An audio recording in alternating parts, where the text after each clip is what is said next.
Now, Albert Einstein had a quote. He said, imagination is everything. It's the preview to life's coming attractions. This is important information. The biggest thing that always troubled me was my imagination, because it was so big when I was a kid. You know, I grew up poor, but I was always imagining stuff. You know, my mama, once a month, would buy a travel magazine at the grocery store. My father used to be so pissed off. Bill, why we spending this money? We were poor. She said, Slick, we ain't got no money to take this boy nowhere. But if he can look in these magazines, maybe one day, it'll cause him to want to travel. I've been to so many countries around the world because of that magazine. I just wanted to go see stuff. My mama had enough sense to plant that seed in me. It's like at Christmas time, we used to get in the car, and my daddy used to take us to the suburbs so we could see the lights.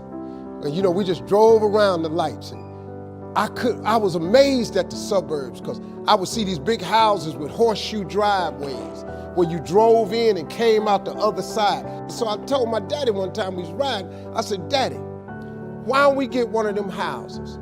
He said, boy, I ain't got no money for that, but that's what I'm bringing you out here for. She said, one day you'll be able to get one of them houses. Let me explain something to you. Because of that right there, I've probably had in my lifetime now about 11 homes. I got 4 now in different states. Every house I own got a horseshoe driveway. When they was living, they told me one time, they was sitting up watching TV. My daddy looked at my mama and said, Bill, he called my mama Bill, he said, can you believe that this little boy we had on TV? She said, Slick, I can't believe this. I used to send my daddy $5,000 a week. You know, when I first got on TV, I was making $55,000 a week, so I sent my mom and them $5,000 a week. When I got into Kings of Comedy, my father was still living.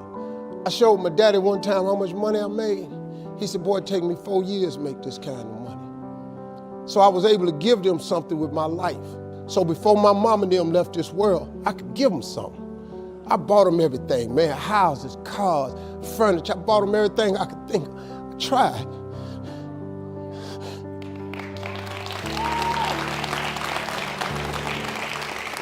And you know what's crazy, man? I'm 62 years old. I still want them to be proud of me. I'm still hoping that they in heaven watching me and they see me and turn into something.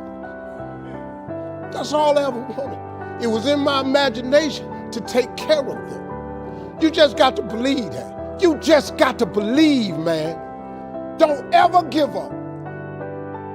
Faith is the substance of things hoped for and the evidence of things not seen.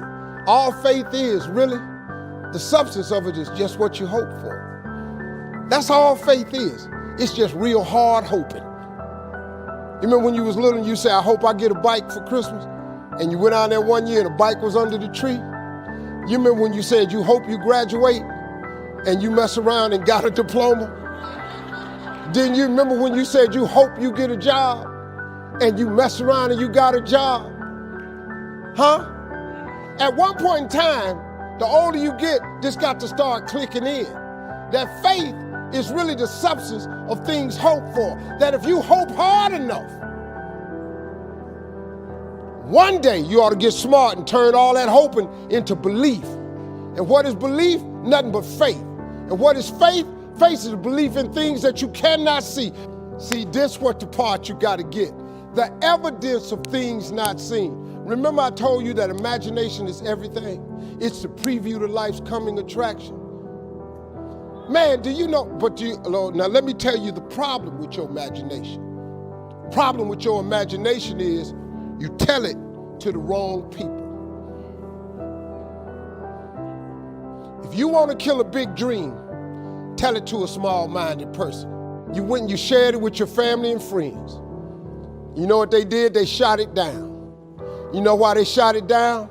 Because they couldn't see it. See, your mama and them, your cousin them, your friends, they don't know. See, you got to be careful when you share your imagination with small-minded people. Nobody else can see your imagination but you.